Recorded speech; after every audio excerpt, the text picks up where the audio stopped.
था, एफिडेविट जो बनाया था उसमें भी एज गलत थी। उसके बाद हमने ये भी दिखाया था कि वो पाकिस्तान से जो अमाउंट उसकी जो दावे कर रही थी कि उसने कोई प्लॉट बेचा है, उसको लेकर यहाँ पर सवाल उठ रहे थे। और वो सारा पैसा कहाँ गया, क्योंकि जो ट्रांजेक्शन हुई है वो सचिन के खातों में भी कुछ पैसा गया है, तो ये कहां से आया, ये सारी इस वक्त जो ट्रांजेक्शन की डिटेल है आज उसके बारे में पता किया जा रहा है। जो चैट डिलीट किए गए हैं वो किन नंबरों से चैट की गई थी, उन नंबरों को रिट्रीव करके हासिल करना बहुत बड़ा यहाँ पर टास्क होगा, क्योंकि वो नंबर वाकई में कहीं ना कहीं पाकिस्तान से जुड़े हो सकते हैं, ऐसा यहाँ पर इतिहास। देखिए एक बात है, इसी वजह से इन्वेस्टिगेशन एजेंसियां कोशिश ये कर, देखिए सीमा ने कभी भी झूठ बोलने की कोशिश किया, वो कभी विचलित नहीं हो। जब उनसे सवाल पूछे गए, न्यूज 18 इंडिया पर बार बार ये प्रश्न पूछा गया, उसने कहा मेरी उम्र 27 की,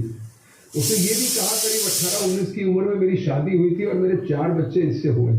जो पत्रिका में जो उनके जो पेपर्स दस्तावेजों में डेट्स लिखे हैं, वो तो अमूमन हम भारत में भी देखते हैं कि कई बार ऐसा होता है कि परिवार की तरफ से कोई डेट दे दिया जाता है, 1 जनवरी 2002 ये कहीं पे आया। कितने यहाँ पर हमारे यहाँ पर भी गांव खेड़े में या फिर पुराने जो आई कार्ड बने हैं या फिर हमारे दादा दादी के उस वक्त के टाइम में बने थे, उसमें भी ऐसे हैं, कई लोग हैं भारत में भी जिनके 2 डेट ऑफ बर्थ है, एक ऑफिशियल डेट ऑफ बर्थ है और एक्चुअल डेट ऑफ बर्थ है। तो क्या ये सब शक के दायरे में भी आता है, या फिर ऐसा कुछ कहा है या ऐसा कुछ किया है सीमा ने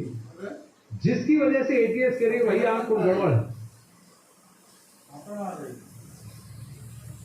देखिए आनंद, जिस तरह से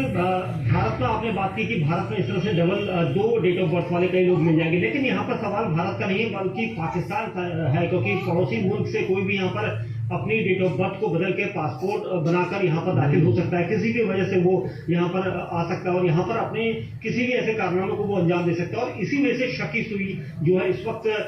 सीमा हैदर के इर्द गिर्द है, क्योंकि उसने कहाँ से पासपोर्ट बनवाया, किस एजेंट से उसने रास्ता पार करवाया, बॉर्डर पर उसे क्यों नहीं रोका गया, क्या बॉर्डर पर किसी खास आदमी ने, कोई खास ऐसा शख्स था वहां पर जिसने उसे रात के अंधेरे में बॉर्डर पार कराई है, क्योंकि बस के अंदर बैठे हुए वहां पर जरूर चेकिंग होती है, लेकिन यहाँ पर कोई हमदर्द, कोई नेपाल का नागरिक हो सकता है या पाकिस्तान का वहां पर हो सकता है जिसने उसे बॉर्डर पार कराई। तो ये सारे सवाल जो है इस वक्त उससे पूछे जरूर जा रहे हैं। जी देखिए, क्योंकि वो बॉर्डर पार कैसे, वो तो फ्लाइट लेके आई, दुबई जाके आई, दुबई से नेपाल आई, तो फिर इसको बॉर्डर वहां पार करवाया, इसके कागजात बनवाने में, पासपोर्ट बनवाने में इसकी मदद की गई, और कहां पर कुछ डेटा एंट्री में गड़बड़ हुई है। क्योंकि कई बार ये देखा जाता है कि सीमा जैसी शख्स 4 बच्चों को लेकर एक ही सवाल वापस घूम कर आता है, और ये कोई उसने भी पूछा अगर जासूसी करनी होती तो मैं वापस हिंदुस्तान में 4 बच्चों को लेकर क्यों आती,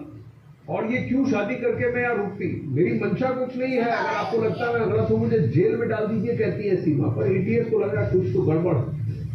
अभी वापस दीपक बिष्ट के पास जाएंगे, लेकिन थोड़ा और बताते हैं आपको। खबर यहाँ आ रही है सूत्रों के हवाले से, ये बड़ी खबर सामने आ रही है, सीमा हैदर को भारत आने में सचिन के अलावा किसी तीसरे व्यक्ति ने भी मदद की थी। अब